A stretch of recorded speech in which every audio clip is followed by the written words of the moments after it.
Good evening. I'm Judy Woodruff. On the NewsHour tonight, multiple deaths and dozens of injuries in Washington state after an Amtrak passenger train spills over a highway on the first day of a new route. Then, we will stand up for our country like we have never stood up before. President Trump announces a new America First strategy. We asked White House National Security Advisor H.R. McMaster about what the plan means for the U.S. posture in the world. Also ahead, Republicans near a vote on their tax bill. We talk with Michael Bloomberg, who has called it a $1 trillion blunder. Congress is going to vote for this bill without having done any due diligence, without having consulted any experts. It is about as irresponsible a ways to create policy and laws as anybody could possibly think of. Plus, a bittersweet celebration after ISIS goes. Yazidis unite for a religious festival amid memories of genocide and missing family members. The religious practices of the Yazidi community are some of the oldest in the world. And with so many members of the community leaving the country, traditions like this are in danger of dying out. All that and more on tonight's PBS NewsHour.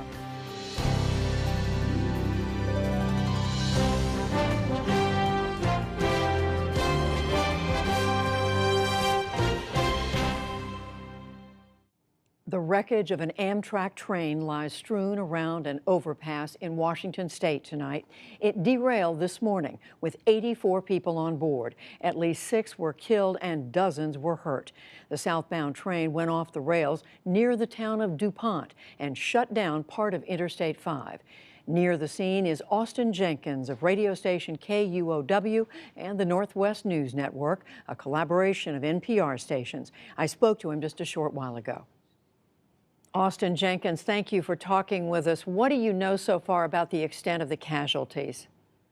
We know there are multiple deaths. We do not have a confirmed number. We know there are multiple injuries. This was a passenger train with 12 cars. It was not packed full. In fact, it was fairly light in terms of passengers, but we know that most, if not all, of those train cars derailed. At least one of them fell to the freeway below. Another train car or two are hanging from this bridge over the interstate. This is a major disaster and a major scene with all of these rail cars off the track. How is the operation, the rescue operation, going? Are they still hoping to find people alive? My sense is that they have rescued everybody who survived this and either took them to local hospitals, or if they were not injured or ambulatory, then they put them on buses, and they have those individuals, those passengers have now reunited with their families. At this point, it looks like this is a recovery mission, and it's also the beginnings of an extensive investigation into what went wrong. Austin Jenkins, this was a new route we've been reporting, so it truly had not been used for commuters before. That's right, and it's a very new stretch of track, a straight stretch where the train might have been going upwards of 70 miles an hour, and then it comes to a bend in the tracks and comes across this bridge over Interstate 5, and that's where this derailment happened. But what led to that derailment, we still don't know. There's been some speculation, but nothing specific or confirmed at this point. But we can assume people in both Washington state and Oregon are going to be affected by this. Absolutely, and Interstate 5 is the major north-south thoroughfare through Washington state and up and down the West Coast. Right now, the southbound lanes of Interstate 5 through this area absolutely shut down for the foreseeable future. Austin Jenkins with the Northwest News Network. Thank you. You're welcome.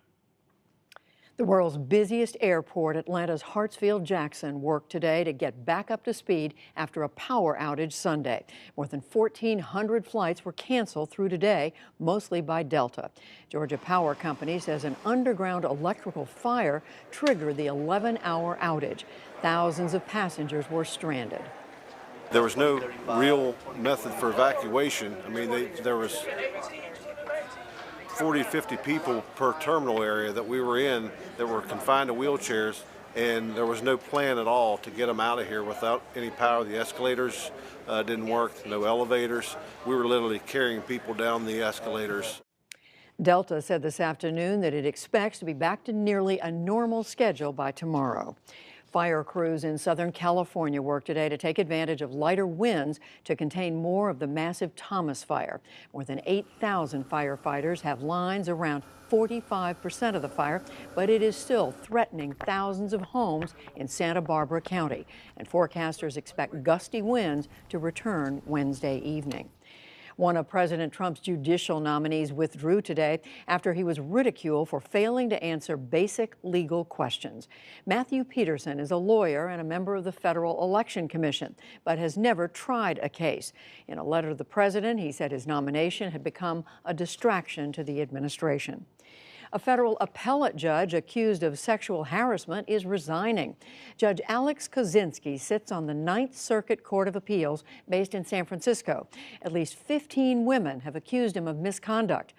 Meanwhile, the owner of the NFL's Carolina Panthers, Jerry Richardson, says he is selling the football team. He faces allegations of sexual harassment and racist language. Meanwhile, Tavis Smiley says that PBS made a, quote, big mistake in suspending him from his talk show over sexual misconduct accusations. The network has said that an independent investigation found multiple credible allegations. Smiley said today that he's been found guilty simply by accusation. I have never groped, I have never coerced, I have never exposed myself inappropriately to anyone in 30 years, over 6 different networks, and there's never been any allegation of that. I celebrate and applaud these women who've had the courage to come out and to tell their truth and lead us in a conversation about how to create healthy workspaces. PBS responded that Smiley has changed his story, and it said, quote, additional allegations are continuing to come to light.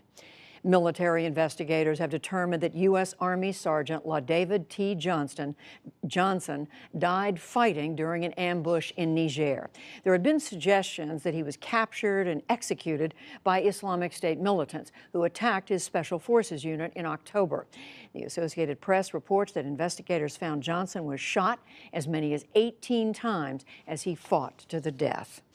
The United States today vetoed a UN Security Council resolution that demanded President Trump rescind recognition of Jerusalem as Israel's capital. The 14 other members of the UN Security Council voted for the resolution. But U.S. Ambassador Nikki Haley rejected the move. She called it an insult that won't be forgotten. It's one more example of the United Nations doing more harm than good in addressing the Israeli-Palestinian conflict. Today, for the simple act of deciding where to put our embassy, the United States was forced to defend its sovereignty. The record will reflect that we did so proudly.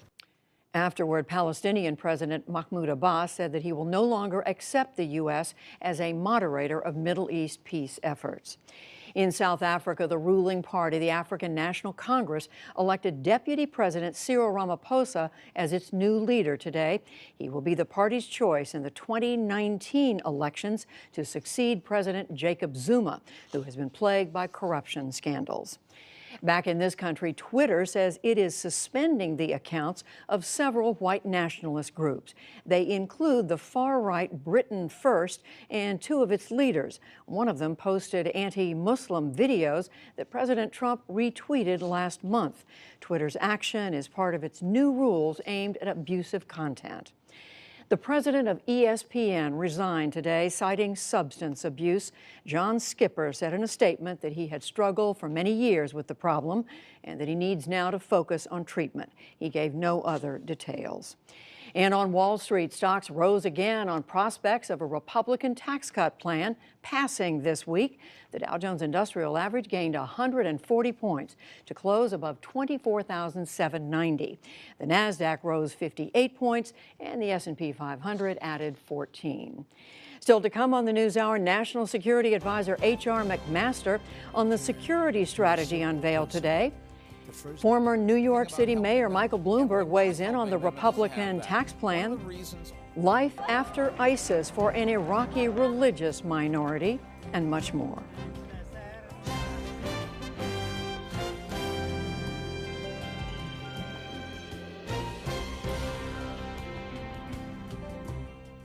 President Trump unveiled his first national security strategy this afternoon, mandated by Congress. The report is an opportunity for Mr. Trump to showcase his view of American priorities and goals in an unstable world. America is coming back, and America is coming back strong. The president used the speech to again put his America First stamp on U.S. foreign and military policy. We do not seek to impose our way of life on anyone, but we will champion the values without apology. We want strong alliances and partnerships based on cooperation and reciprocity.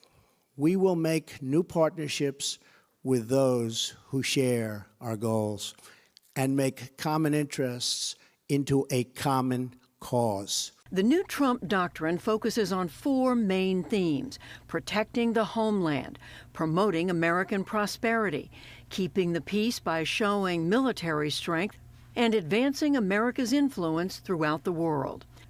Mr. Trump has sought warmer ties with Russia's President Vladimir Putin and China's President Xi Jinping. But the doctrine he rolled out today brands both nations as revisionist powers that challenge American influence. We will attempt to build a great partnership with those and other countries, but in a manner that always protects our national interest. But while we seek such opportunities of cooperation, we will stand up for ourselves, and we will stand up for our country like we have never stood up before. China is described as a strategic competitor, aggressively building up its military and extending its claims in the South China Sea. Russia is criticized for using subversive measures, as in the annexation of Crimea from Ukraine. But there is no mention of Russian interference in the U.S. election. The strategy also cites ongoing threats from the Islamic State and other militant groups, and it calls out rogue regimes like North Korea. America and its allies will take all necessary steps to achieve a denuclearization and ensure that this regime cannot threaten the world. This situation should have been taken care of long before I got into office, when it was much easier to handle. But it will be taken care of. We have no choice. The Trump plan makes little reference to global warming as a risk to national security. That's despite concerns about climate change destabilizing countries and triggering mass migrations of refugees. Now with me is the man who led the process to devise this new strategy, the President's National Security Advisor, Lieutenant General H.R. McMaster. General McMaster, thank you for joining us. To the extent this is described as an America First strategy, how is it different from what came before? Well, it's very different, Judy. First of all, it's a pleasure to be with you. And what the President has done is given clear direction that allows us now to prioritize our efforts very clearly. The first priority is always to protect the homeland and American citizens. And you see what the President's done to move out on that agenda already in terms of improved border security.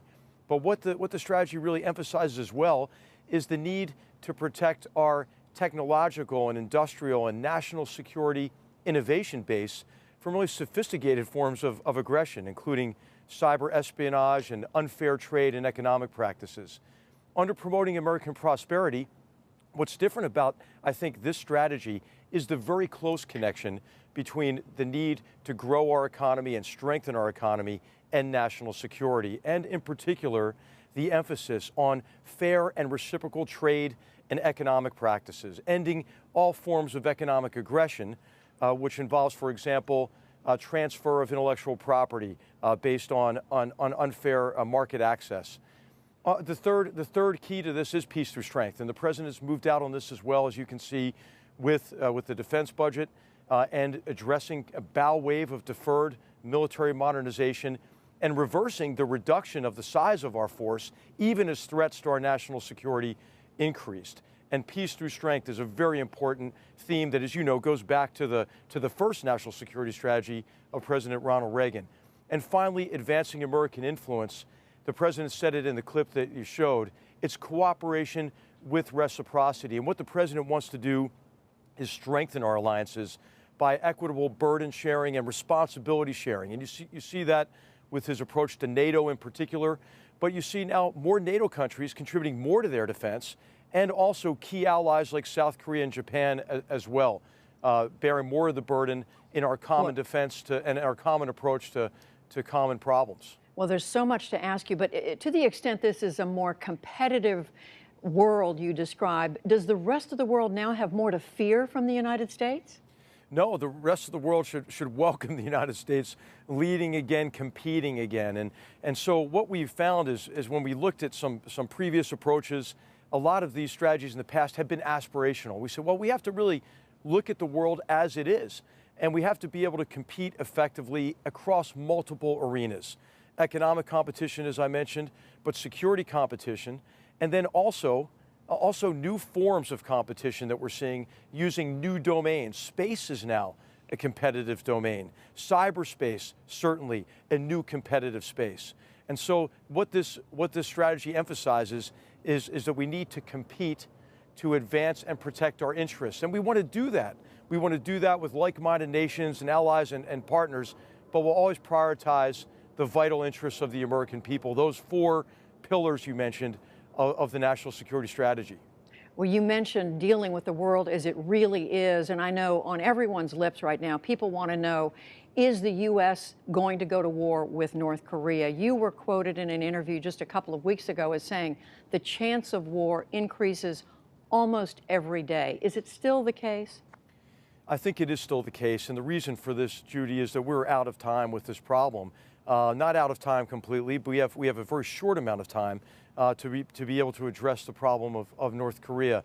As you know, the North Korean regime has continued its testing, its nuclear testing and its missile testing in a way that threatens the whole world. And failed agreements of the past had assumed that, well, we have more time to really cope with this problem set and to reach denuclearization. So what we really want to do is do everything we can now with everyone across the world, with allies and partners and China and Russia, to take all the diplomatic action, all the economic action we can to convince Kim Jong-un this is a dead end. And the reason why this is so important is because he poses such a grave threat to the world. I mean, this is a regime, the last regime on Earth you would trust with a nuclear weapon, and his intentions likely involve nuclear blackmail as well, and it could lead to the breakdown of the non-proliferation regime in Northeast Asia in a way that could see other countries arming with the most destructive weapons on Earth. It sounds as if from the administration's definition that North Korea already poses the worst kind of threat to the region, to South Korea, to Japan, to U.S. territories in the Pacific. What more is it that the U.S. is waiting for the North to do if the U.S. is prepared to take a preemptive action? Well, as you know, these are programs that are continuing to develop. The nuclear tests that they have conducted and the missile tests allow them to get better and to begin to perfect this intercontinental long-range ballistic missile capability, and then marry that to a nuclear device in a way that does pose a threat to the entire world. And so what we need to do is act urgently to make sure the regime, first of all, doesn't have the resources it needs to continue this program, as well as to continue to support its military. You can't fire missiles without fuel, for example. And so it's time to not only enforce the existing UN sanctions, but for us to do much, much more. And you've heard the president call on all nations to cut off all trade with North Korea. Make it clear to this regime that unless he denuclearizes, there's no way that North Korea can succeed. But most people, I think, believe that the North Korean leader is not at all prepared to denuclearize. And again, my question is, isn't North Korea already posing an unacceptable threat to the region and the U.S.? And if that's the case, what is the U.S. waiting for? Well, you could argue that North Korea has posed a threat to the region, since 1950. And as you know, since the end of the armistice that ended the open conflict between North and South Korea, that North Korea has held portions of the South Korean population at risk with large conventional capabilities, artillery and rockets and missiles. But as this regime continues to to perfect its long-range nuclear capabilities, it's just a risk that the world cannot tolerate. I want to try to stick with this just with one more question on that specific point. And that is because I have people asking this question in my presence all the time. How does the U.S. know that it could strike North Korea without running the risk of a retaliatory strike on South Korea, Japan, and hundreds of thousands, if not millions, of civilians in that area? Well, I don't want to get into the specifics of military plans and estimates, but I will tell you that the President has asked us to continue to refine a military option should we have to use it.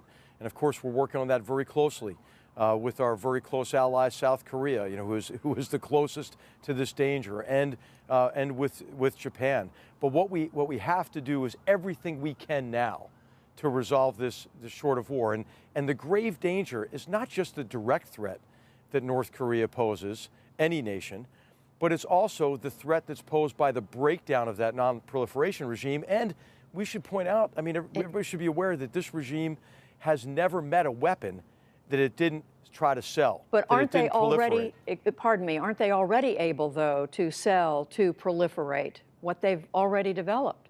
Well, this is why we have to move out with a high degree of urgency. And as you know, this is a regime that has very destructive chemical weapons that used a banned nerve agent to murder his brother in a public airport in Malaysia. So this is a regime that is dangerous on a number of levels, and that's why I think the international community has come together behind the President's leadership to confront this regime and really make a dramatic shift. I mean, these are the most severe sanctions that have been put in place, and what you've seen is China recognize this is not an issue between the United States and North Korea. This is an issue between North Korea and the world. Last question, General McMaster. You are known as a scholar of military history, especially Vietnam. You've written about that. Are there lessons from Vietnam about the United States not getting sucked into a conflict when diplomacy could be the better answer? Well, the lesson, I think, from the Vietnam and what I wrote about previously is the importance of bringing all options to a president and to make sure you consider, as you're alluding to, I think, the long-term costs and consequences of every decision. What we've done with this national security strategy is try to regain our strategic competence as a nation. And what we're going to do, and what we are already doing, is view national security challenges through the lens of those four vital interests, craft clearly understandable goals and objectives, and then explore options with a clear-eyed view to the advantages and disadvantages of options, and a recognition of what the potential costs and consequences of decisions might be. That's what we owe the President. That's what we give the President, our options. And then once he makes a decision, we help drive the implementation of his decisions, always to advance and protect the vital interests of the American people. General H.R. McMaster, the President's National Security Advisor, thank you very much. Thank you, Judy. Pleasure to be with you.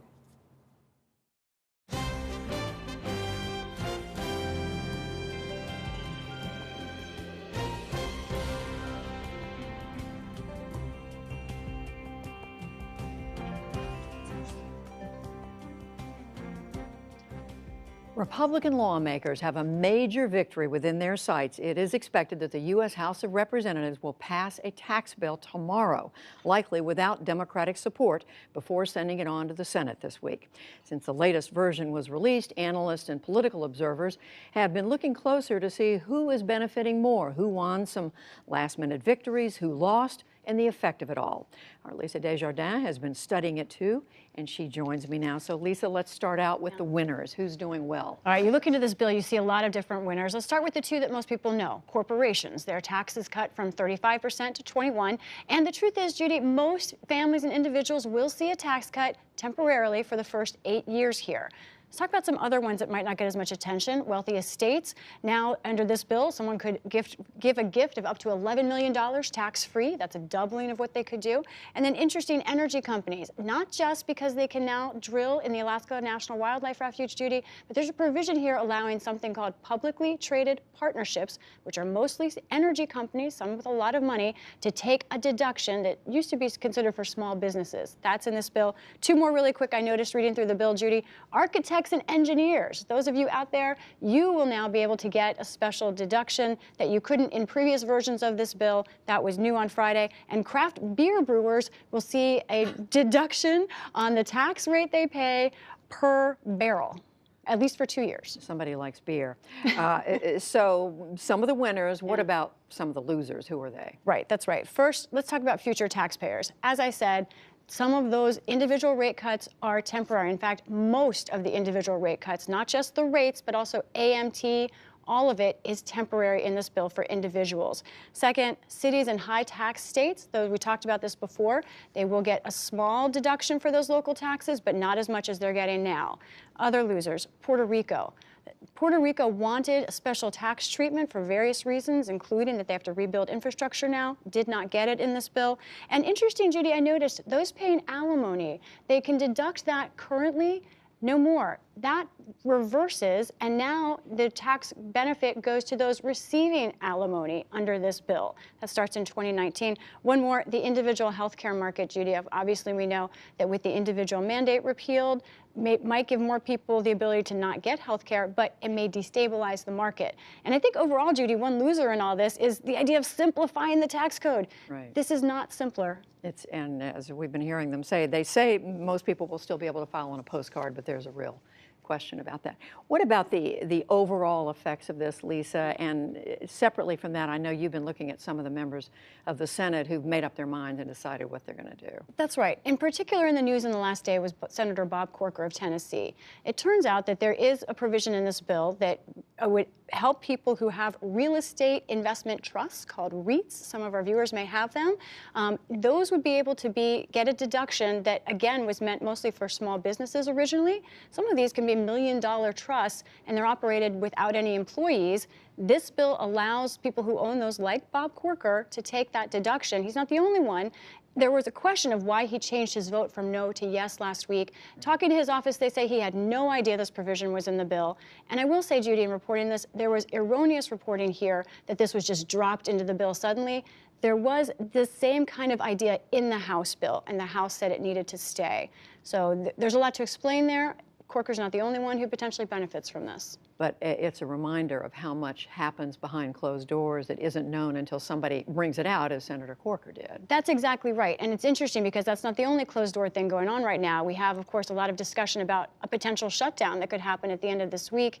And a quick update on that, Judy. What we expect now is for the House to pass a continuing resolution, perhaps in the next day or two, that the Senate will reject. So that's going to lead to a real face-off Wednesday or Thursday. But talking to sources on both sides, they think that there will be another short-term bill that gets to January. How they do it is very unclear, and we're going to need to watch very carefully over the next few days. Watch closely, and it just keeps on getting extended. That's right. Lisa Desjardins, thank you. And now, a tough assessment about the impact of this bill. It is part of our continuing coverage of this major legislation. Michael Bloomberg is a former mayor of New York City and, of course, a billionaire investor and business owner. He wrote an opinion column this weekend calling it a trillion-dollar blunder. I spoke with him a short time ago. Mayor Michael Bloomberg, welcome. The Republicans and President Trump say this tax bill is going to make historic changes to a system that is way out of whack. You're a successful business person. Why do you think it's not going to work? Well, I think it will make a historic change to our system. Unfortunately, it's all in the wrong direction. What this bill is going to do is create a $1.7 trillion deficit over the next 10 years. And that means we're not going to have money to do for infrastructure, what the president was calling for today. We're not going to have any money to improve our school systems, which are falling apart. We're not going to do any of these things, and it exacerbates the income inequality problem at the same time. It's really hard to see how you could call this bill reform. It has no reforms in it whatsoever. So if you had tax breaks before, basically you still have them. You're just going to have a lower tax rate for some people, mainly for the very wealthy, and those people are just going to have a bigger percentage of the pie. Well, just yesterday, Treasury Secretary Mnuchin said that this is a bill that's going to lead to massive economic growth. He said as high as 6% in some quarters, and he said it's going to lead to wage increases, average wage increases of $4,500 a year. Well, number one, if the Treasury Secretary really believes that, everybody is holding with bated breath, waiting with bated breath for him to give us the report that he said he had 100 people in Treasury working on. What he did is he came one piece of paper, one page, and it just said all is going to be good. But the truth of the matter is we've never had growth for a long period of time like that. And in the past, when we have reduced taxes, it has not gone to increase wages or really to stimulate economic activity. If you think about it, without a tax increase, the stock market in the last year is up 25, 27%. I don't know what stimulation you can get beyond that. You have said you agree that the corporate tax rate is too high. You run a global business. Do you think this is going to lead businesses to bring jobs back to the United States? I think there is a reason to reduce corporate taxes. We are much higher than everybody else, and to be competitive, you have to do that. But doing things that will stimulate economic activity is very different than just cutting taxes. We need to take money and invest it in things like infrastructure, not reduce our ability to go and invest in infrastructure. This is a political bill, Judy, that was designed so the President of the United States made a campaign promise, wants to fulfill that campaign promise, and Congress has gone ahead and passed a bill in the dead of night, if you will, where nobody has read this bill. Nobody knows what's in it. The Congress is going to vote for this bill without having done any due diligence, without having consulted any experts. It is about as irresponsible a ways to create policy and laws as anybody could possibly think of. You also mentioned, Mayor Bloomberg, education, that the burden is going to fall heaviest here on cities with the poorest students. How so? Well, we have a group of people in this country who are poor and don't seem to be able to work their ways out of poverty. And one of the real reasons for that is they don't get a good education. We put teachers in the classroom who can't, in many cases, shouldn't be there, aren't qualified, unfortunately. And we should spend money to take those teachers and give them the help they need to become better teachers so they can help these people get an education. And if you get an education, then you can work yourself out of poverty. By taking away the state and local deductions in the big states where they have more of the people who've unfortunately been mired in poverty for a long time, we're taking away their ability to give the poor people of this country what they need to work themselves out of this spiral, this succession of generation after generation that remains poor. We keep talking about helping them, and we're not helping them, and this is going to make it harder to do that. One other thing this bill does is to do away with the individual mandate under Obamacare, health insurance, that people are required to purchase health insurance. What effect do you think that's going to have on premiums? Well, somebody's got to pay. I mean, that's what the dirty little secret here is. Medical costs keep going up, and we're unwilling to do anything about the costs, like negotiating with pharmaceutical companies for lower prices, which other countries do. But regardless, whatever the cost of medicine is, we want to have everybody covered. We've made a decision in this country. We're not going to let anybody die in the streets. If you need hospital care, medical care, the government will pay for it, either through an insurance program like Obamacare or direct subsidies from the taxpayers to hospitals and doctors that have to provide that care. And to take away the mandate is really saying the only people who are going to pay are those who need health care. And the way health care works is everybody pays, so it reduces the cost so that people that need health care can afford it, because otherwise they could never afford it on their own. That's what an insurance plan is. Everybody pays in, some people benefit. Why would you pay into that? Because it might be you someday that needs the benefit. Final question. You've been critical of President Trump since before he was elected. What grade would you give him after 11 months in office? Well, I think the president has to learn the job, and he's still doing that. He's doing it slower than I would have thought. He has to build a team, and he's really not done that. And now it's harder for him to attract good people. But the bottom line is this president, as all presidents, need a team and let them make decisions. You've got to hire people and give them authority to go along with responsibility. And you've got to hire people who are experts in each facet of government rather than people who just happen to agree with your political point of views. And he's not separated out the politics from the knowledge that we need. And to sit there and say to CDC, the Centers for Disease Control, you can't use certain words, or we can't talk about climate change, we can't talk about certain things that are politically not what the president believes in, but you can't manage science. We're almost going back to the dark ages of saying what science is, what things they can look at, and what their conclusions have to be from a political point of view, regardless of whether the science gets there. And the president has to understand that he's the president of all the people and that his political views, he has a right to those, and there's nothing wrong with him trying to push those. He was elected by 63-odd million people.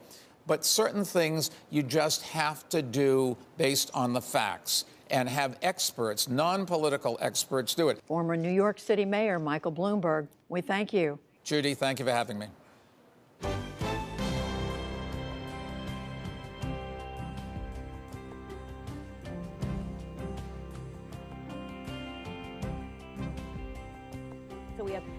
Stay with us. Coming up on the NewsHour, it's Politics Monday, the latest on Special Counsel Robert Mueller's investigation and new criticism he faces from conservatives.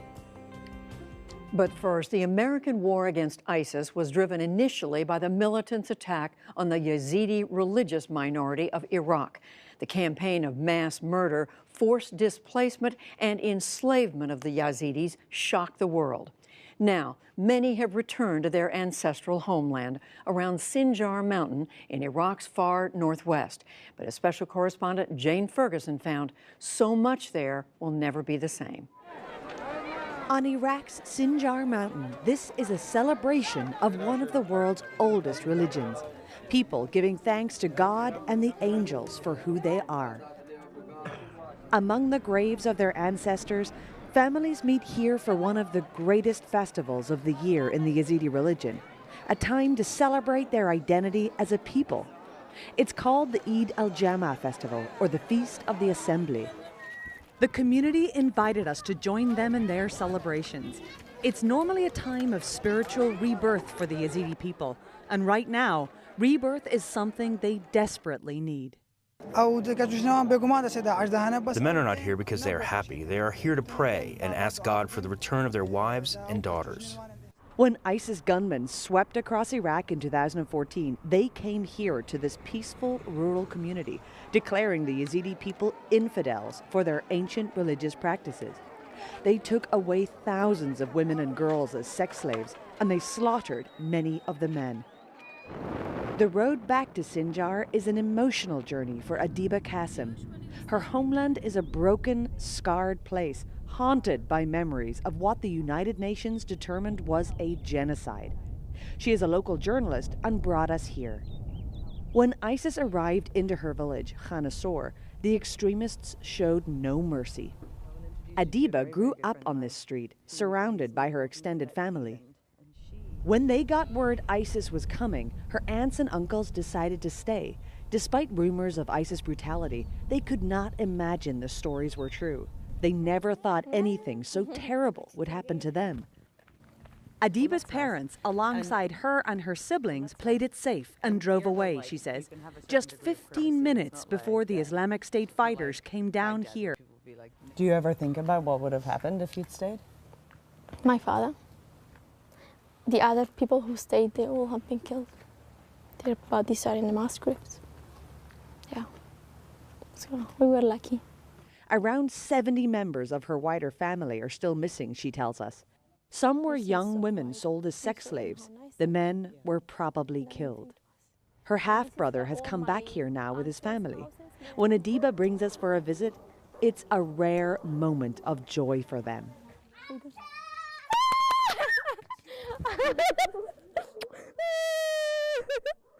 Adiba is now 24 years old, and like thousands of other Yazidi survivors, she is trying to recover.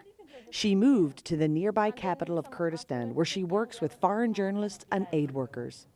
Her whole family are scattered. Some have managed to get asylum in Germany, while others are refugees in Turkey.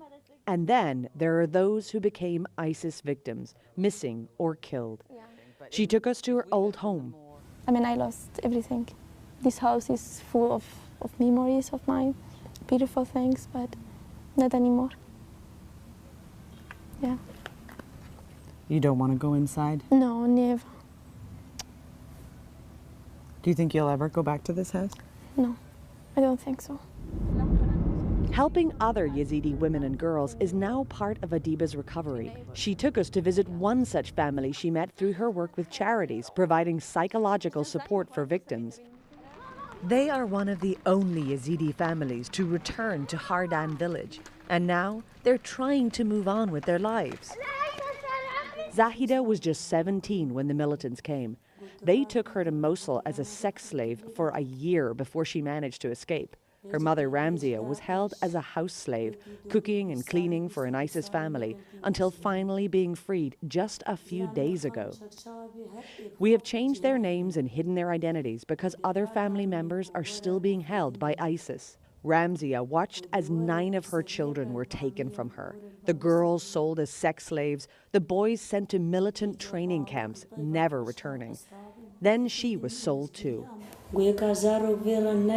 ISIS families wanted Yazidi old women to clean for them, but not if they came with children. They put my picture and my name on social media as a slave for sale and said I come without children. She was bought by a Saudi family in Raqqa, at the time the Islamic State's capital in neighboring Syria. I told the woman who bought me that I dreamed of going home, and she said, "You will never go home. You will die in my house." She didn't die there. Instead, as Raqqa began to fall to coalition forces, her captors contacted her family and sold her back, exchanging her freedom for $13,000. Her daughter's story is one of personal triumph. She waited in a refugee camp after escaping, while one by one her sisters also managed to buy their freedom. And after so much pain, Zahida found love. I never thought I would be happy again. When something so terrible happens to you when you are just a girl, just 17, it's very hard to forget it. In the refugee camp, life was very tough, but eventually my sisters returned, and then I met my husband in the camp. We dated for a year and fell in love. So I have experienced both great sadness and great happiness in my life. The wedding was just a month ago. She and her husband now live in the battered village. Just a few hundred yards down the road, a mass grave, this nameless hump of scrubland, is a cruel reminder that the men of the village who are still missing are unlikely to be coming home. The old lady in that village just told you that she saw your cousins? She heard from them? Yes, she told me that she saw 2 of them. And the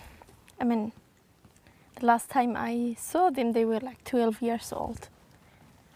And she told me that, they were bought and sold. They were like slaves. And last time she saw them, it was last year. But then after that, she couldn't hear from them anymore. In Raqqa? Yes, Syria. They were sold?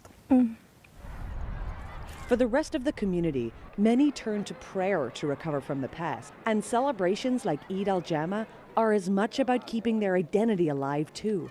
Since 2014, thousands of Yazidis have left Iraq as refugees. The religious practices of the Yazidi community are some of the oldest in the world. And with so many members of the community leaving the country, traditions like this are in danger of dying out. Once people enter into the temple, they take pieces of colored cloth and they tie it on to the walls inside here. Each one represents a prayer or a wish. The elders here are praying for joy to return. In the past, people were coming here and dancing and celebrating, but after the genocide, they don't dance anymore. During the ceremony's climax, the atmosphere is triumphant. A bright cloth representing the colors of life and God is carried with elation into the temple. For people here, it's a brief moment of triumph, something to be savored at times like these. Standing in the way of recovery is a deep sense of betrayal. Many of the Yazidis we spoke with adamantly believe their Arab Muslim neighbors welcomed ISIS in and handed them over. It has left a bitterness those like Adiba struggle to overcome, especially, she says, because her father's friends in nearby villages assured them they would be safe. You think there can be never any healing? Never. There is something, and our hearts will never get healing for it. Never. And it will never be forgotten. You can't forgive? It's difficult to forgive. It's not easy. Across Iraq, the violence of recent years has pitted neighbor against neighbor. Bitterness and mistrust have pulled diverse communities apart from one another, and in turn, pulled the country apart. For the Yazidis, the memory of this genocide will last for many generations to come, and forgiveness may take generations too. For the PBS NewsHour, I'm Jane Ferguson in Sinjar, Iraq.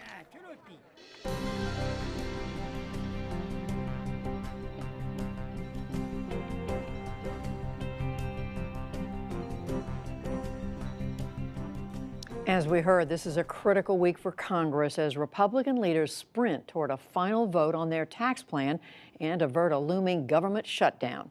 Meanwhile, the conservative drumbeat to discredit the special counsel's Russia probe is growing even louder. And to William Brangham. Thanks, Judy. To help us wade through this thicket, we are joined by our Politics Monday team, Tamara Keith of NPR and Amy Walter of the Cook Political Report. Welcome to you both. Thank you. Thank you. So, Tam, let's talk about the tax bill. Looks like the president is on the cusp of his first major legislative victory. Is this all but over? Pretty much. Vice President Mike Pence has announced that he is definitely staying in town. He's delaying a trip to Israel that was supposed to take place later this week until January, just so that he can be in town just in case to make that deciding tie-breaking vote. But by every account, this is on a glide path at this point to passage. And if it does pass, this is not just a tax bill. This is President Trump actually accomplishing a surprisingly large number of things. While everyone was focused on the Russia investigation and the tweets, I mean, this bill not only is a $1.5 trillion tax cut, but it is also a repeal of the individual mandate under the Affordable Care Act, which is the least popular part of the Affordable Care Act. It opens up drilling in the Arctic National Wildlife Refuge. And then if you add some of the other things that the president has done, like rolling back regulations and stacking the judiciary and getting Judge Gorsuch, all of a sudden this looks like a conservative agenda that one could call a success for the president. Amy, help me understand something here. The polls show that this is not a terribly popular bill, but the president and his allies have been very effective in their messaging. They say it's not a middle-class tax cut. I mean, it is a middle-class tax cut. It's not a tax cut for the rich. But yet the data show that it does, over time, it will raise taxes on the middle class in the end. Does a legislative victory offset something that is unpopular in the end? Will this matter that way? So it's unpopular right now, and the question is, does it become more popular over time? Sometimes we've seen bills that start off as popular, end up being unpopular. Changing people's perceptions of this legislation is going to depend on a few things. The first is that Republicans do a better job describing this bill. The argument from some Republicans is the mainstream media has described this incorrectly. They've been calling this a tax cut for the wealthy. It's really not. Once we get it passed, we're going to fill that vacuum with better messaging to tell our story. The second is that people will actually see something in their paychecks as soon as next year. Tangible something. Tangible relief. Only 5% of American families will see an actual increase in their taxes. Everybody else is getting something of a tax cut in the immediate future. So that could change perceptions of it. And finally, if the economy continues to do well, there's talk, of course, about it doing even better than it is now, then it will also change perceptions, not just of the legislation, but of Republicans. The aside on all this, of course, is that the economy is doing well by objective standards. People think the economy is doing better, at least in consumer surveys. And yet the very people who are doing well, especially those who are involved in the stock market, if you have a 401k, are also the very people who don't approve of the job that the president's doing. They don't approve of the Congress. And as we've seen in the most recent special elections, it's these types of suburban, well-off voters that are breaking away from the Republican Party. So even the idea of an improving economy or more money in the pockets of taxpayers may not be enough to change the overall perception, both of the president and the Congress. Can I just add that as you were talking about the Republican hopes for this legislation and how perception might change, that it sounded exactly like what Democrats were saying with the Affordable Care Act, where they were saying, you know, the Affordable Care Act is going to go into place. The pre-existing condition stuff is going to go into effect immediately. People aren't going to have to pay co-pays for their annual visits. People are going to start appreciating this right away. And they didn't. And they didn't. But the big difference, of course, is that it didn't get implemented until 2014. So there was a very delayed gratification. And the vacuum was filled by opponents. We've talked about it a lot on this show, but that Democrats passed it. They then moved on to other things. Republicans spent millions of dollars in 2010 and beyond calling it a terrible piece of legislation. And so Democrats essentially ceded the messaging ground to Republicans. Republicans don't want to do that, allow Democrats to do to them what they did on the Affordable Care Act. Big vote tomorrow on that. We'll be watching. Let's talk about the Russia investigation. I know, Tam, you've been doing a lot of reporting about this. Over the weekend, President Trump's lawyers expressed some sense of outrage that somehow Special Counsel Mueller had gotten copies of emails during the transition. Can you tell us what the fight was about? Yeah, and this is one of those things where you wake up Monday morning and you're like, did we just spend the whole weekend on this? Yes, in fact, we did. These are not President Trump's current lawyers. These are Trump-linked lawyers. These are lawyers that were involved with the transition. And what sources tell me is that the White House team and that President Trump's current lawyers didn't know about this until it was raised, and that they were not on board with this strategy. But what these transition lawyers are saying is Mueller's team got these emails from the transition through some sort of improper means. And what this really is, and Mueller's team has disputed this, and various other Republican members of Congress have even said, that's actually something that should be settled by the courts, not by Congress. Why did you send a letter to us exactly? Well, because this was sort of a political thing. This is the bigger picture here. This is part of this larger pushback against the Mueller operation that is coming from outside of the Trump team. Let's talk a little bit about that. There has been this steady drumbeat of on Fox News and some of the president's allies pushing back against Mueller, trying to discredit him. This is nothing new, we know. This has been going on for a while. You were telling us about this before. Tell me what you think of what's going on there. Yeah, it's pretty clear that, and this happens, we've seen it in previous investigations, you know, all the way back to Iran-Contra or Watergate. You go after either the prosecutor or the case, you try to discredit them so that, you know, when all is said and done, both of those things no longer have the credibility that they once did. But when you go back and you look at the most recent example, of course, was the Ken Starr investigation. Back then, Democrats, I went back and looking at some of the coverage of it, you know, White House official was blunt about the strategy in '98, calling the coordinated attacks on Starr part of our continuing campaign to destroy Ken Starr. And back in '98, Ken Starr was very unpopular. He had only 11% favorability. The president's popularity, President Clinton, was in the 60s and 70s. The challenge for anybody trying to discredit Mueller at this point is that he's actually much more popular. His overall approval rating now 55%. Even among Republicans, 44% believe that he's doing a credible job. Amy Walter, Tamara Keith, thank you both very much. You're welcome.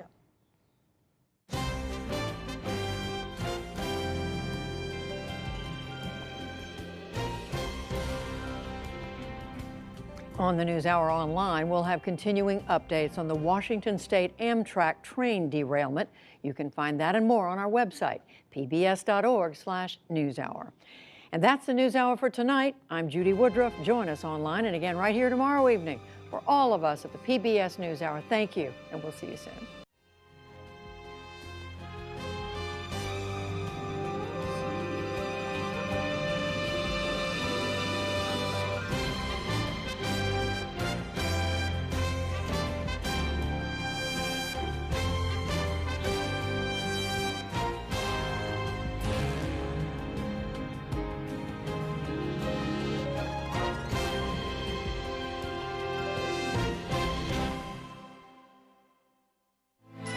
You're watching PBS.